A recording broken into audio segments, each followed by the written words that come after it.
Good morning. So இந்த வீடியோவில் நம்ம ஜூன் மந்தோட எம்சிஐஆர் ரிப்போர்ட் இருக்கு இல்லையா, ஆர்பிஐயோட எம்சிஐஆர் ரிப்போர்ட்டோட லாஸ்ட் பார்ட் மட்டும் பெண்டிங்கில் இருக்குது. ஸோ அது இந்த வீடியோவில் பார்த்துடலாம். ஸோ ஆல்ரெடி 2 பார்ட் இருக்குது, ஓகேங்களா? யாராவது பார்க்கல அப்படின்னா அது வந்து மறக்காமல் போய் பாருங்கள், ப்ளேலிஸ்ட்டில் இருக்கும், ஓகேவா? ஸோ இது வந்து ஃபஸ்ட் நியூஸ் என்ன அப்படின்னா, ஃபாரின் எக்ஸ்சேஞ்ச் பற்றின ஒரு நியூஸ். என்ன அப்படின்னா, இப்போ நான் வந்து ஒரு பிஸ்னஸ் பண்ணுறேன் அப்படின்னு வச்சுங்களேன். இப்போ வெளிநாட்டில் போய் ஒரு அட்வான்ஸ்டாக வந்து நான் பொருளை வாங்க போகிறேன். அதுக்கு வந்து சம் அமௌண்ட்டை வந்து நான் பே பண்ணுறேன் அப்படின்னு வச்சுக்கோங்களேன். ஸோ இப்போ நம்ம ஆர்டரை கொடுத்துட்டு அட்வான்ஸ் அமௌண்ட்டை பே பண்ணுவோம் இல்லையா, அந்த மாதிரி தான் வச்சுங்களேன். ஸோ அது வந்து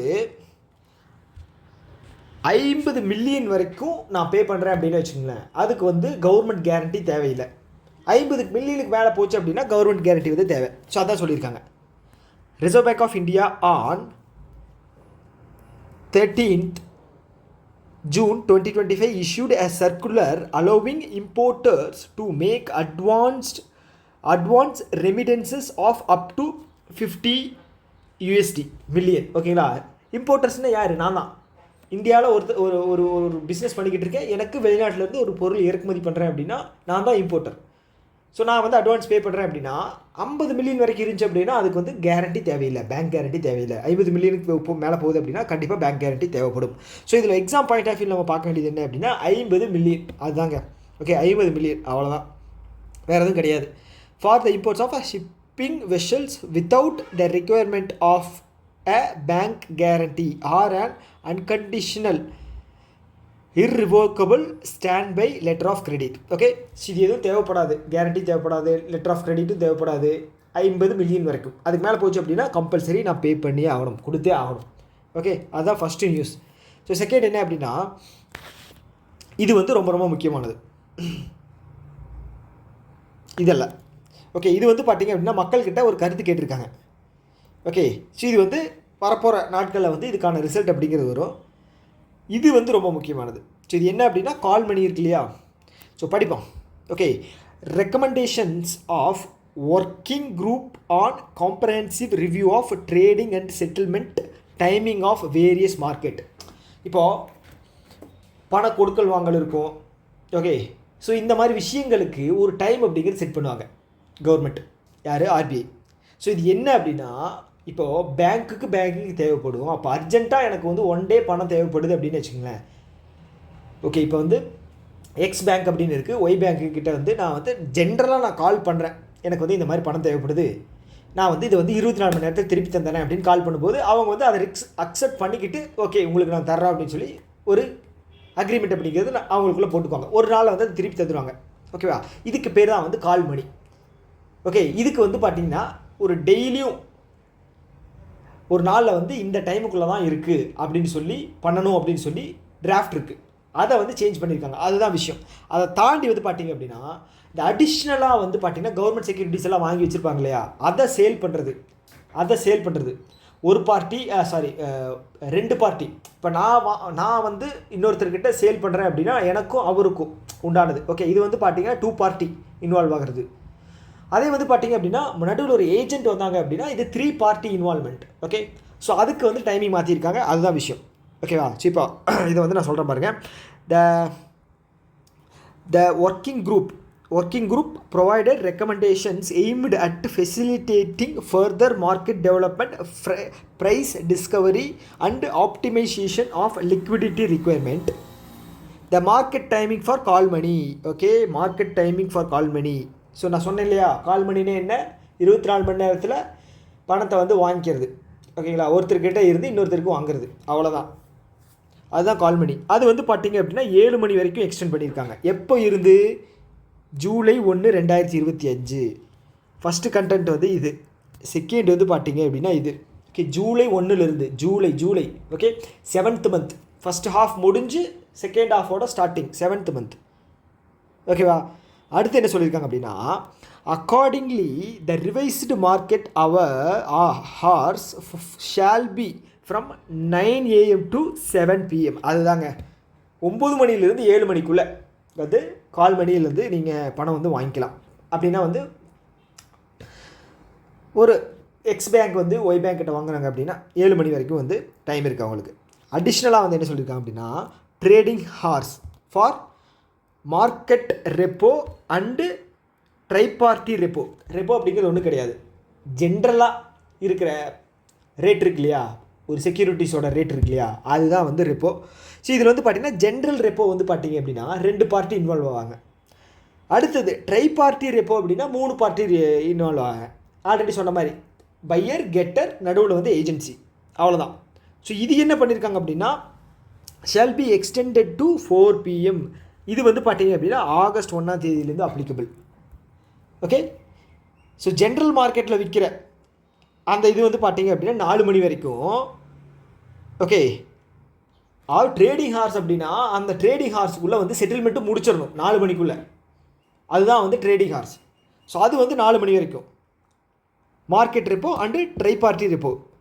இது எப்போ இருந்து? ஆகஸ்ட் 1லேருந்து. அப்போ 4 மணி அப்படிங்கிறது ஃபஸ்ட்டு பாயிண்ட்டு, ஆகஸ்ட் 1 அப்படிங்கிறது செகண்ட் பாயிண்ட்டு. கால் மணியை வந்து ஃபஸ்ட்டு வச்சுருக்காங்க ஜூலையில், ஆனால் வந்து ஜென்ரல் மார்க்கெட் இது வந்து பார்த்திங்க அப்படின்னா செகண்டாக வச்சுருக்காங்க ஆகஸ்ட்டில். ஓகே. இது 2 தாங்க வித்தியாசம். ஓகேவா. ஸோ இதுவும் வந்து பார்த்திங்க அப்படின்னா டைமிங் வந்து 9 மணிலேருந்து 4, கால் மணி 9 மணிலேருந்து 7, இது வந்து 9 மணிலேருந்து 4, அவ்வளோதான். ஓகே. இது பெரிய நியூஸ் எதுவும் கிடையாது. அடுத்தது பார்ப்போம். அடுத்து என்ன அப்படின்னா கவர்மெண்ட்டோட ஃப்ளோட்டிங் ரேட் பாண்ட் இருக்கு இல்லையா, 2039 tenure. Okay. Maturity period. So அதற்கான இன்ட்ரெஸ்ட் ரேட் வந்து சேஞ்ச் பண்ணியிருக்காங்க. சேஞ்ச் பண்ணலை, சொல்லியிருக்காங்க. ஓகேவா. ஸோ இது என்ன அப்படின்னா இப்போ கவர்மெண்ட் ரிலீஸ் பண்ணுற பாண்டு வந்து பார்த்திங்க அப்படின்னா 6 மாதத்துக்கு ஒரு டைம் வந்து அதோட இன்ட்ரெஸ்ட் ரேட்டை சேஞ்ச் பண்ணாங்க. அதுதான் வந்து ஃப்ளோட்டிங் ரேட். ஓகே. அதுக்கு பேர் தான் பாண்டு செக்யூரிட்டி இதெல்லாம் வந்து அதோட இன்ட்ரெஸ்ட் ரேட்டை வந்து சேஞ்ச் பண்ணாங்க அப்படின்னா அதுதான் floating rate interest bond. So இது எவ்வளோ மாதத்துக்கு ஒரு டைமு? 6 மாதத்துக்கு ஒரு டைமு சேஞ்ச் பண்ணுவாங்க. புரிஞ்சுதா? 6 மாதத்துக்கு ஒரு டைம். இப்போ ரிலீஸ் பண்ணுற அந்த இன்ட்ரெஸ்ட் ரேட் வந்து பார்த்திங்க அப்படின்னா 6.63% பெர் ஆனம். இது வந்து பார்த்துட்டிங்க அப்படின்னா ஜூன் 7, 2025 டு டிசம்பர் 6, 2025. ஓகே. நல்லா பாருங்கள், ஜூன் 7, 2025, டிசம்பர் 6, 2025. ஓகே. இது வந்து பார்த்திங்க அப்படின்னா 182 நாள் 182 நாள் வரும். ஓகே. அவ்வளோதான். நீங்கள் தெரிஞ்சிக்க வேண்டியது என்ன அப்படின்னா இதோட மெச்சூரிட்டி பீரியட் 1. செகண்ட் வந்து பார்த்திங்க அப்படின்னா ஜூன் 7லேருந்து டிசம்பர் 6. ஜூன் 7 யாரோட? ஜூன் 7, ஜூலை 7 தான் தோனியோட பர்த்டே. அதுக்கு ஒரு மாதம் முன்னாடி ஜூன் 7ன்னு வச்சுக்கோங்களேன். ஸோ ஜூன் 7லேருந்து டிசம்பர் 6. ஓகே. தேர்டு வந்து பார்த்திங்க அப்படின்னா அதோட இன்ட்ரெஸ்ட் ரேட் 6.63%. ஓகே. 3 கட்டட்டு தான், அவ்வளோதான். அடுத்தது வந்து இதுவும் ரொம்ப முக்கியமான ஒரு நியூஸ் என்ன அப்படின்னா stripping reconstitution in state government securities. Okay. So இது என்ன அப்படின்னா ஃபஸ்ட்டு ஸ்ட்ரிப்பிங் அப்படிங்கிறது என்னென்னு தெரிஞ்சுக்கணும். கண்டிப்பாக இந்த ஸ்ட்ரிப்பிங்கோட அப்ரிவேஷன் அப்படிங்கிறது எக்ஸாமில் கேட்பாங்க. எக்ஸாமில் ஏதாவது ஒரு எக்ஸாமில் கண்டிப்பாக கேட்பாங்க. ஃபஸ்ட்டு என்ன அப்படின்னா எஸ்ஸுக்கு separate trading of registered interest and principles of securities. Registered interest and principles of securities இது ரொம்ப முக்கியம். ஓகே. ஸோ இப்போ கவர்மெண்ட் வந்து ஒரு பாண்டை ரிலீஸ் பண்ணுறாங்க. ஓகே. அந்த பாண்டை வந்து நீங்கள் வாங்குறீங்க அப்படின்னா அதுக்கு உங்களுக்கு வந்து ஒரு பிரின்சிபிள் வரும் இல்லையா, சாரி அது வந்து பிரின்சிபிள். அந்த பாண்டை வாங்குறீங்க அப்படின்னா பிரின்சிபிள், அதுக்கு வந்து ஒரு இன்ட்ரெஸ்ட் ரேட் அப்படிங்கிறது வரும். ஓகே. அதுதான் வந்து registered principal, registered interest. So அதுதான் சொல்லியிருக்காங்க என்ன அப்படின்னா separate trading of registered interest and principal. Okay. இதில் ஃபஸ்ட்டு வார்த்தை செப்பரேட் ட்ரேடிங் அப்படிங்கிறது என்ன? நமக்கு தெரியும் செக்யூரிட்டியோட ரெஜிஸ்டர்டு இன்ட்ரெஸ்ட் அப்படிங்கிறது, ரெஜிஸ்டர்டு பிரின்சிபிள் அப்படிங்கிறது நம்ம இப்போ பார்த்தோம். நான் டேரெக்டாக வாங்குறேன் அப்படின்னா அதுதான், அதுக்கு வர இன்ட்ரெஸ்ட் தான் வந்து இன்ட்ரெஸ்ட்டு.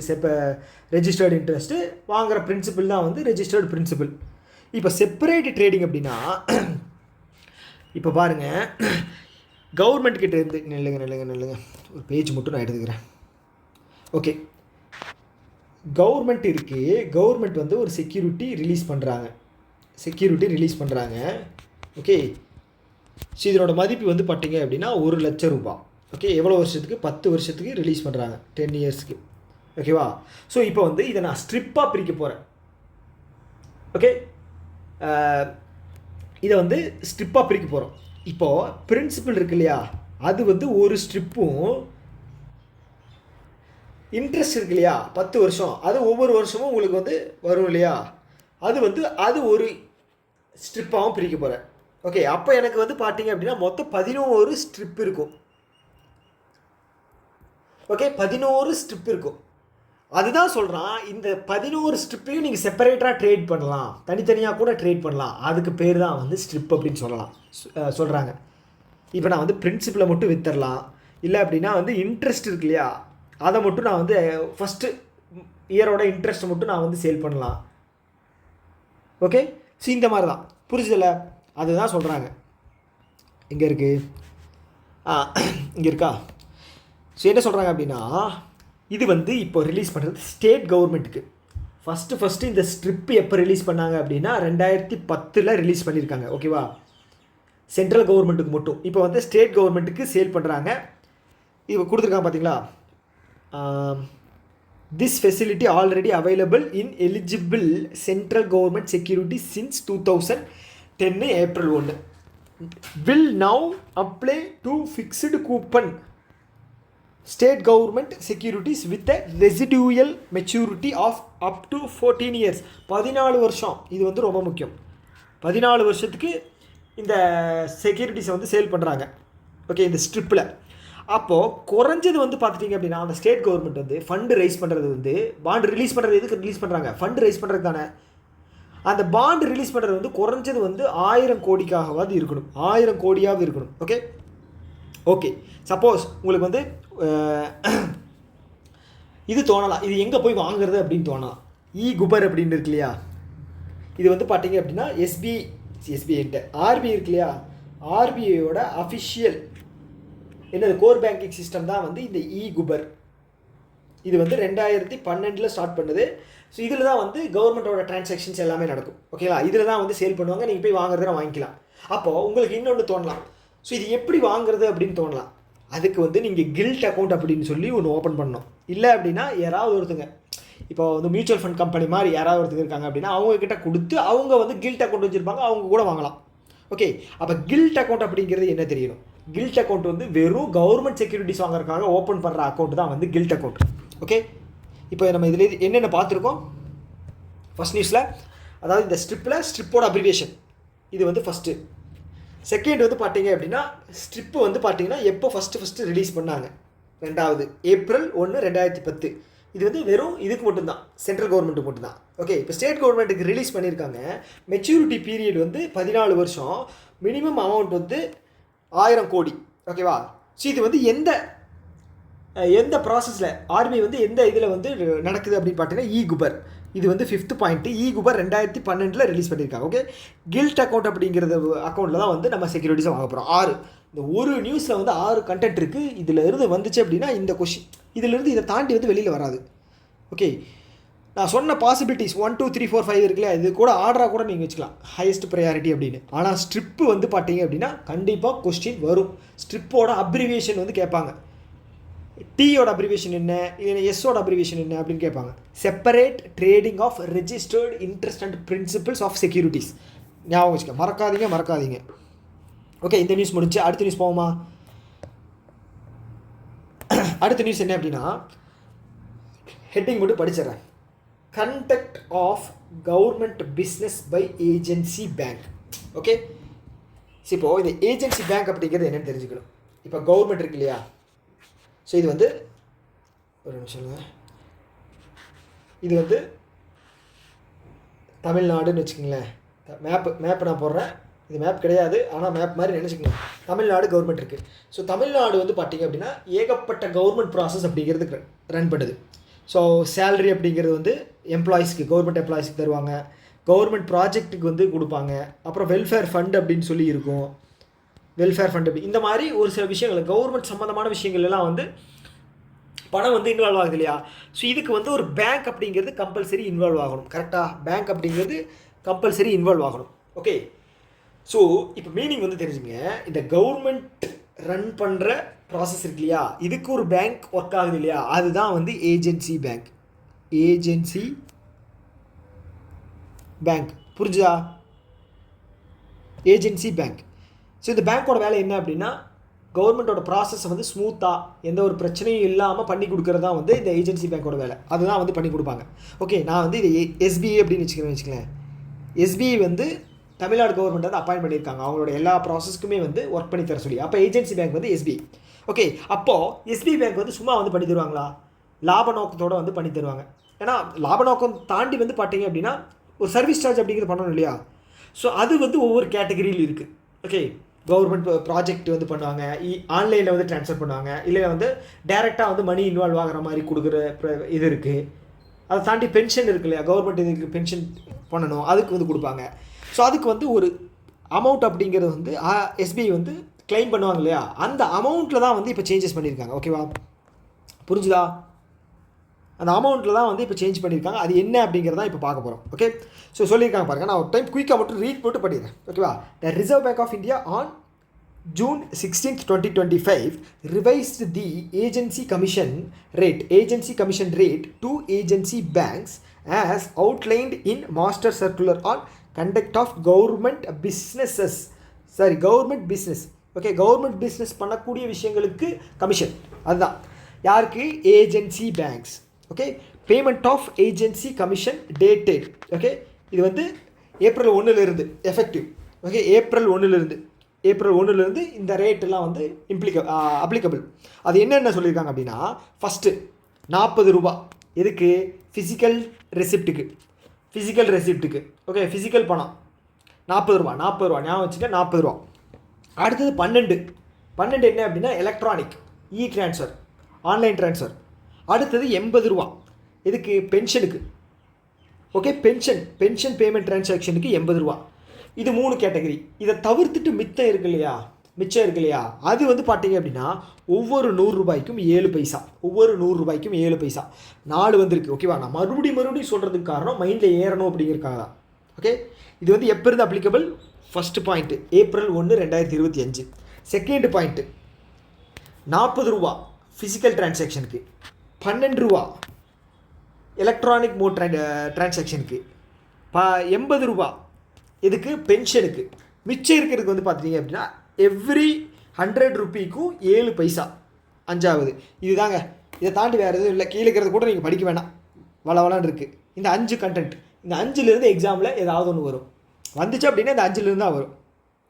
ஓகே, அவ்வளோதான். ஸோ அடுத்தது வந்து ஆர்பிஐ புல்லட்டின்ஸ் வந்து இது வந்து படிக்க தேவையில்லை, இது வந்து வேஸ்ட்டு தான். ஓகே, அவ்வளோதான். அடுத்தது வந்து ஃபினான்ஷியல் ஸ்டெபிலிட்டி ரிப்போர்ட் இப்படி இருக்கு இல்லையா. ஸோ இது வந்து எவ்ரி 6 months ஒன்ஸ் வந்து ரிலீஸ் பண்ணுவாங்க. ஸோ இது வந்து முடிஞ்சால் செப்பரேட்டாக நம்ம ஒன்று வந்து பார்ப்போம். இதில் வந்து பெரிய விஷயம் கிடையாது, ஒவ்வொரு ப்ராசஸ் எப்படி நடந்திருக்கு அப்படின்னு சொல்லி சில கஜகஜன் இருக்கும். எக்ஸாம் பாயிண்ட் ஆஃப் வியூவில் இது வந்து தேவையான்னு கேட்டிங்க அப்படின்னா தேவையில்லை தான். ஓகே, ஆனால் வந்து தெரிஞ்சு வச்சுக்கணும் ஃபினான்ஷியல் ஸ்டெபிலிட்டி ரிப்போர்ட் அப்படிங்கிறது என்ன, அது எவ்வளோ மாதத்துக்கு ஒரு டைம் ரிலீஸ் பண்ணுவாங்க அப்படிங்கிறத தெரிஞ்சு வச்சுக்கணும். ஃபினான்ஷியல் ஸ்டெபிலிட்டி ரிப்போர்ட் அப்படிங்கிறது வந்து ஆர்பிஐ ரிலீஸ் பண்ணுவாங்க. ஓகேங்களா, நிதி நிலைமை வந்து எந்த அளவுக்கு இருக்குது, பாதுகாப்பாக இருக்கா, எந்த லெவலுக்கு இருக்குது, அப்போ அந்த மாதிரி ரிலீஸ் பண்ணுவாங்கன்னு வச்சுக்கோங்க. எவ்ரி 6 months ஒன்ஸ் ரிலீஸ் பண்ணுவாங்க. இது மட்டும் தெரிஞ்சு வச்சுங்க போதும். ஓகே, ஸோ அவ்வளோதான். இந்த மந்தோட ஜூன் மந்தோட எல்லா நியூஸும் வந்து கவர் ஆயிடுச்சு. ஆல்மோஸ்ட் ஆர்பிஐயோட எல்லா நியூஸும் கவர் ஆயிடுச்சு. அடுத்தது ஜூலை மந்த் கொண்டு வரேன், ஒன்றும் பிரச்சனை இல்லை, கவலைப்படாதீங்க. ஓகே, நம்ம பார்ப்போம். ஓகேவா, ஸோ மறக்காமல் வந்து இந்த வீடியோ தான் நீங்கள் ஃபஸ்ட்டு பார்க்குறீங்க அப்படின்னா இதுக்கு முன்னாடி 2 வீடியோ இருக்குது, மறக்காமல் போய் பார்த்துட்டு வாங்க. அது ஜூன் மந்த் பிளேலிஸ்ட்டில் இருக்கும். ஓகே, ஜூன் மந்த் பிளேலிஸ்ட் இருக்கும், போய் பார்த்துருங்க. ஓகேவா, so okay, Tata, bye bye.